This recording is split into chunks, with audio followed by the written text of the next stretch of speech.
لباس اگر پہننے کی بات کریں تو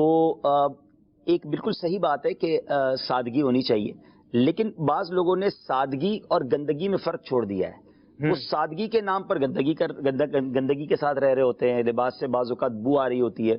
اور پھر لباس پہننے کا وہ ہماری میموری میں کہتے ہیں بھان بھی نہیں ہے، وہ سلیقہ بھی بعض لوگوں کو نہیں ہوتا ہے۔ اگر آپ کو اللہ پاک نے نوازا ہے تو پھر بھی آپ کو اپنے لباس، اپنے چہرے، اپنی باڈی، اپنے جو آپ یوں سمجھے کہ حیت ہے اس کے مطابق لباس چوز کرنا ہے۔ مرد مردانہ کلر پہنیں گے، عورتیں عورتوں کے کلر پہنیں گی، کچھ مرد کلر ہی ایسے پہنتے ہیں سمجھ نہیں آتے کہ یہ کون سا کلر پہن لیا، یا گھر میں کوئی لیڈیز کے لیے سوٹ آیا تھا وہی سلوا لیا ہے۔ تو یہ سب چیزیں بھی نہیں ہونی چاہیے، اور اتنا شوق بعض اوقات لباس پہنیں گے، یعنی کبھی کبھی تو حیران ہو جاتے ہیں کہ یار انہوں نے کیا یہ آئینے میں دیکھ کر اپنے آپ کو چیک نہیں کیا تھا۔